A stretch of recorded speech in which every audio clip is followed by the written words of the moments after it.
Ketua Sekolah Tinggi Ilmu Tarbiyah Darul Ulum Kuburaya Bapak Imam Sanusi MSI, yang dimuliakan Ketua Wakil Ketua 1 Bapak Muhammad Jali MPDI, yang dimuliakan Wakil Ketua 2 Bapak Abdul Pandi MPD, yang dimuliakan Wakil Ketua 3 Bapak Marsud MPD, yang dimuliakan Sekretaris Yayasan Pondok Pesantren Darul Ulum Al-Ustadz Muhammad Yusuf MPD, yang dimuliakan Ketua Program Studi Manajemen Pendidikan Islam Sekolah Tinggi Ilmu Tarbiyah Darul Ulum Kuburaya Ibu Samiah MPD, yang dimuliakan Kaprodi Program Studi Guru Madrasah Ibtidaiyah Bapak Salito MPD, yang saya hormati pula di sini hadir Kopertas 11 wilayah Kalimantan Bapak Dr. Asikin Nur MAG. Selamat datang Pak di Kalimantan Barat. Saya bertemu beliau ini waktu MTQ Nasional di Banjarmasin tahun 2022. Yang saya hormati pula di sini hadir Rektor IAIS Sambas Bapak Dr. Haji Arnadi MPD, yang dimuliakan Ketua STAIM Mempawah Dr. Ismail MPD, yang dimuliakan LPM STIS Abdurrahman Bapak Ahmad, yang dimuliakan Kepala Kanwil Kementerian Agama Kalimantan Barat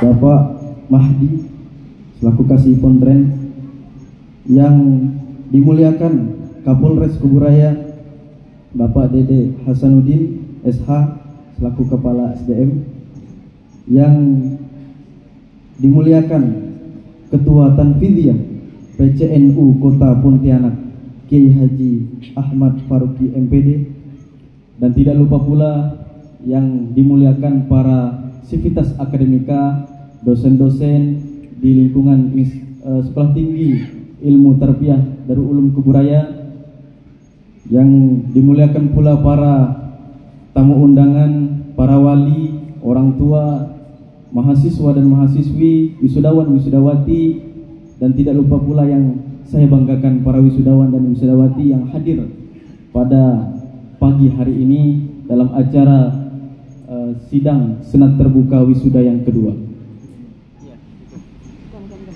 Merdunya kori tadi dapat kita dengar dengan syahdu. Hijaunya rumputan dan dedaunan di kala sang fajar mulai mengintip di ufuk timur masih dapat kita lihat tanpa alat bantu. Itu semua bukan karena kebetulan, dan bukan pula karena kehebatan panca indera kita, namun itu semua karena Allah Subhanahu wa Ta'ala yang menciptakan untuk kita. Alhamdulillah, pada pagi hari ini kita masih diberikan nikmat sehat, taufik, hidayah dan inayahnya lah, sehingga kita bisa hadir dalam acara wisuda yang kedua dan disnatalis yang ke-8 Sekolah Tinggi Ilmu Tarbiyah Darul Ulum Kuburaya. Salawat beserta salam semoga tetap tercurahkan kepada Nabi kita, figur sentral, universal, yang telah mengobrak-abrik tatanan masyarakat jahiliyah dari yang berpaham politisme yakni bertuhan yang banyak menjadi paham monotisme yakni bertuhan yang satu, yaitu Allah Subhanahu wa Ta'ala. Bapak Ibu hadirin peserta wisuda yang dimuliakan oleh Allah Subhanahu wa Ta'ala,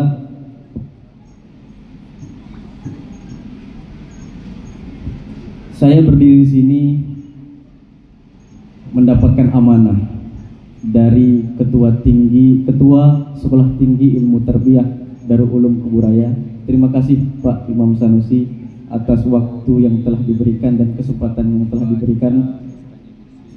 Kemudian di sini sebelum saya memulai orasi ilmiah ini, saya akan berterima kasih dan menyampaikan selamat dan sukses kepada para wisudawan dan wisudawati yang sudah menempuh pendidikan kurang lebih hampir 4 tahun melaksanakan pendidikan di Sekolah Tinggi Ilmu Tarbiyah Darul Ulum Kuburaya.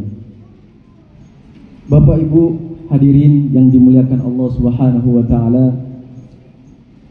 pada pagi hari ini saya akan menyampaikan orasi ilmiah yang berjudul Alumni di Era Artificial Intelligence, Mengubah Tantangan Menjadi Kesempatan. Hadirin Bapak Ibu yang dimuliakan Allah Subhanahu wa taala, apa yang disampaikan oleh qori tadi dalam Quran surah Ar-Ra'd ayat 11 mengatakan dan berbunyi, Allah Subhanahu wa taala berfirman, "Innallaha la yughayyiru ma biqaumin hatta yughayyiru ma bi anfusihim." Sungguhnya Allah itu tidak akan merubah nasib suatu kaum kecuali kaum itu sendiri yang mengubahnya. Hadirin Bapak Ibu yang dimuliakan oleh Allah Subhanahu wa taala,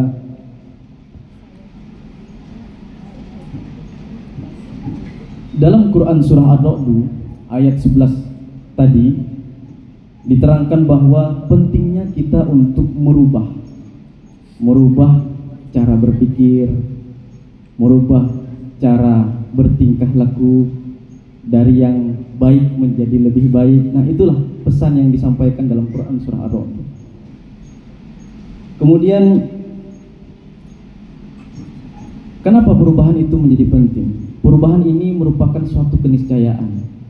Perubahan ini sistematis sesuai dengan dimensi waktu. Adanya kemajuan teknologi hari ini merupakan tantangan besar bagi para wisudawan dan wisudawati. Karena tidak cukup hanya kepintaran saja yang kita miliki, tapi bagaimana kita iringi dengan akhlak yang baik, sehingga wisudawan itu tidak hanya terkenal pintar secara intelek, tapi juga mampu memiliki akhlak yang baik. Kenapa saya sebut wisudawan dan wisudawati ini adalah orang yang intelek, kemudian orang yang memiliki akhlak yang baik? Kalau kita mengacu pada teori iceberg, artinya teori gunung es, di dalam teori gunung es itu dikatakan ada dua. Yang pertama superface meaning dan deeper meaning. Superface meaning adalah permukaan yang terlihat dari gunung es. Apa itu? Kita hari ini terlihat memakai toga. Hari ini kita terlihat cantik-cantik dan ganteng-ganteng. Hari ini kita terlihat sebagai orang yang sangat berwibawa, dinas, seperti orang yang intelek, yang siap untuk menghadapi masa depan. Itu yang disebut dengan superface meaning. Yang kita lihat dalam gunung es itu kan yang terlihat hanya bongkahan kecil saja yang terlihat. Padahal di bawah dari bongkahan kecil yang terlihat itu ada bongkahan yang lebih besar yang disebut dengan deeper meaning. Apa itu? Makna yang mendalam. Apa makna yang mendalam? Makna yang mendalam adalah sebelum mendapat gelar sarjana pendidikan, kita memiliki ada semangat, ada kejujuran, ada biaya yang kita keluarkan, ada semangat spiritual, deras air mata yang kita perjuangkan untuk menyelesaikan program studi, baik itu MPI maupun PGMI. Itulah konsep yang ditawarkan oleh iceberg dalam gunung es. Bapak Ibu yang dimuliakan oleh Allah Subhanahu wa taala, berbicara masalah tantangan digital hari ini. Tantangan digital hari ini sangat fundamental sekali. Ibarat kata seperti mata uang ada sisi positif dan ada sisi yang negatif. Nah, sisi yang positif ini kita manfaatkan. Kita manfaatkan, ada artificial intelligence, ada Internet of Things. Nah, itu kita manfaatkan. Tapi juga kita harus hati-hati. Ada sisi negatifnya. Negatifnya apa? Bisa disalahgunakan untuk mencari data atau mencuri hak daripada orang lain. Nah, itulah yang mesti harus kita hati-hati dalam menghadapi tantangan di era digital ini. Dalam artificial intelligence atau yang disebut sebagai kecerdasan buatan, saya mengutip pendapat dari Stuart Russell dan Peter Nervix dalam bukunya Artificial Intelligence: A Modern Approach. Ada 4 yang dimaksud dalam artificial intelligence. Di tahun 1978, artificial intelligence atau kecerdasan buatan itu disebut sebagai thinking humanly. Apa thinking humanly itu? Thinking humanly adalah bagaimana kecerdasan buatan ini atau artificial intelligence ini dibuat seperti cara berpikir manusia. Kemudian pada tahun 1990 disebut sebagai acting humanly. Apa acting humanly? Bagaimana artificial intelligence ini dibuat untuk meniru apa yang dilakukan oleh manusia. Yang ketiga, pada tahun 1992 disebut sebagai thinking actionally. Bagaimana sistem itu mampu berpikir secara rasional, logis. Dan yang terakhir disebut pada tahun 1998 disebut sebagai acting rationally. Apa itu? Sebagai sistem yang dapat berbuat dan bekerja secara rasional. Ada perbedaan sebenarnya. Kalau zaman hari ini menyebut sebagai era disruption, revolusi industri 4.0 atau 4.0. Sebenarnya disruption yang sebenarnya itu adalah kita sendiri, manusia itu sendiri. Karena manusialah yang membuat kecerdasan itu dan manusialah yang memanfaatkan kecerdasan itu sendiri. Jadi apa yang mesti harus kita imbangkan dari kecerdasan itu? Ada yang disebut dengan akhlakul karimah. Nah, inilah yang sangat penting. Jadi kepintaran itu harus balance, harus bersinergi dengan akhlak kita sehingga tidak disalahgunakan dalam menggunakan teknologi. Dalam dimensi artificial intelligence atau kecerdasan buatan ada 4. Yang pertama disebut dengan searching. Searching dalam artificial intelligence disebut mencari. Bapak Ibu tadi ketika berangkat subuh-subuh misalkan dari yang jauh atau dari daerah, itu pasti yang belum tahu Hotel Alimor menggunakan Google Maps. Google Maps itu mencari bagaimana cara agar sampai ke Hotel Alimor. Itu menggunakan Google Maps. Nah, inilah masuk ke dalam bagian searching, yaitu mencari. Kemudian yang berikutnya disebut dengan reasoning. Reasoning ini artinya penalaran. Apa yang maksud dengan penalaran? Yaitu merupakan konsep atau cara artificial intelligence memberikan kesimpulan pada fakta dan data. Contoh apa? Mahasiswa yang kemarin kuliah itu kan membuat makalah, membuat jurnal, membuat skripsi. Pastilah dicek plagiasinya, cek turnitinya. Inilah salah satu bentuk dari reasoning. Bagaimana artificial intelligence itu mampu membaca suatu data, apakah data ini masuk plagiasi atau tidak. Nah, itu. Kemudian yang berikutnya disebut dengan planning. Apa planning itu? Merupakan teknik mendekomposisikan masalah ke dalam operasi yang sederhana. Maksudnya apa? Contoh di hotel ini, lift. Lift ini kalau kita tekan tombol naik ke atas, dia akan terbuka. Ketika kita tekan tutup, maka dia akan tutup. Sama seperti ketika masuk ke hotel, ke rumah sakit, ada tekan tombol hijau, maka akan terbuka palang pintu itu. Itu bagian dari disebut dengan planning dalam artificial intelligence. Nah, kemudian yang berikutnya, yang terakhir disebut dengan learning. yaitu mengajarkan pola data pada komputer. Hari ini HP kita sangat canggih. Kalau kita buka pakai sidik jari, kalau kita buka pakai face unlock, maka dia akan terbuka. Kalau bukan muka kita atau wajah kita, maka HP itu tidak akan terbuka. Nah, inilah salah satu bentuk konsep artificial intelligence yang disebut dengan learning. ChatGPT, kemudian AI dan sebagainya, itulah salah satu bentuk bagian-bagian dari learning artificial intelligence. Nah, berikutnya, apa peran alumni dalam merubah tantangan menjadi kesempatan itu? Kalau Al-Ghazali dalam kitabnya Ihya Ulumuddin itu memberikan suatu konsep bahwa akhlak itu adalah suatu jiwa yang ada pada diri kita yang teraktualisasikan dalam perilaku.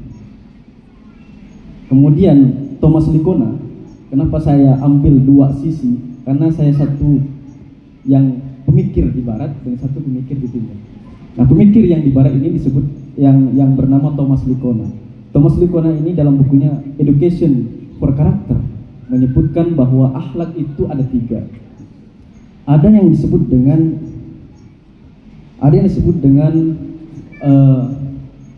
moral knowing, bagaimana cara kita mengetahui akhlak kita. Ada yang disebut dengan moral feeling, bagaimana kita merasa.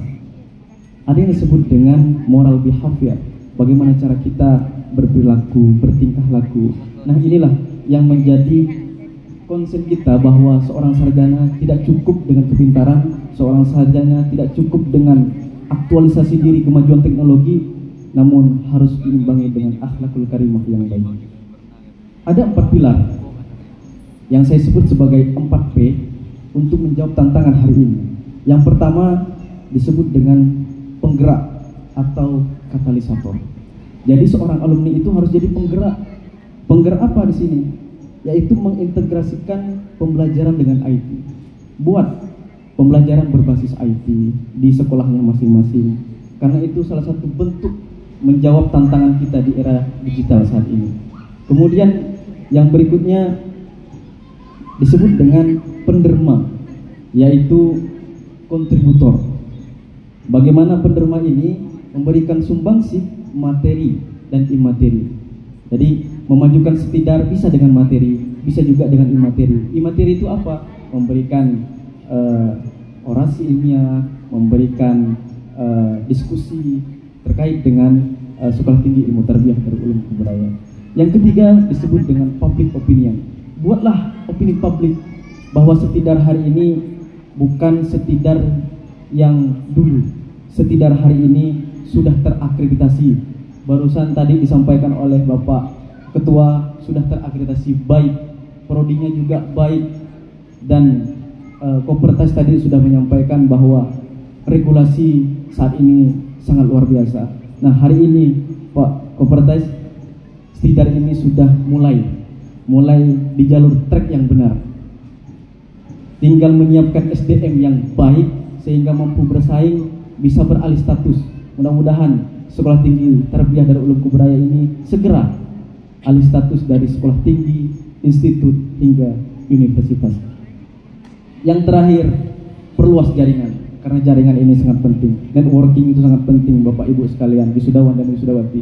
Tanpa networking kita tidak akan jadi apa-apa. Kembangkan jaringan.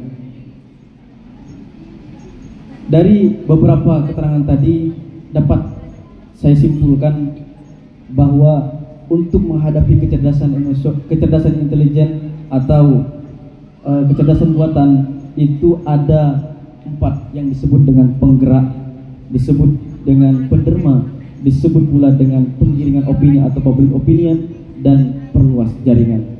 Bagi pengembangan diri dan kemajuan setidar Kuburai di masa yang akan datang, saya percaya bahwa wisudawan dan wisudawati hari ini merupakan mata air perubahan di masyarakat yang akan datang. Sesuai dengan mars tidar yang kita baca tadi, yang kita lakukan tadi, di mana kita berada, di situ kan bercahaya. Sebagai penutup, saya ingin mengingatkan bahwa artificial intelligence, bahwa kecerdasan buatan itu hanyalah alat yang menentukan itu kita. Nah, bagaimana cara kita berakhlakul karimah dengan baik dan benar?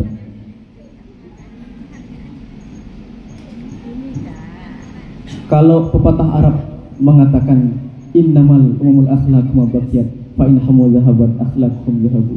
Suatu bangsa itu akan jaya, suatu bangsa itu akan maju apabila ditopang dengan akhlak yang mulia. Terakhir, saya sedikit ada pantun. Di hari wisuda, toga terpasang, ijazah di tangan, masa depan bersinar. Perjuangan panjang kini terbayang. Selamat wisuda, sukses menanti di depan layar. Makan bakso sambil tertawa, lidah kepedasan tapi tetap makan.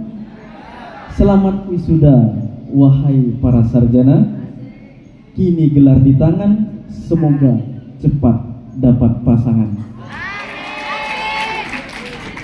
Wa akhiran nastaghfirullah ta'ala min dzurri ma qad fa'alna astaghfiru minkum wallahul muwaffiq ila aqwamit thoriq. Assalamu alaikum warahmatullahi wabarakatuh.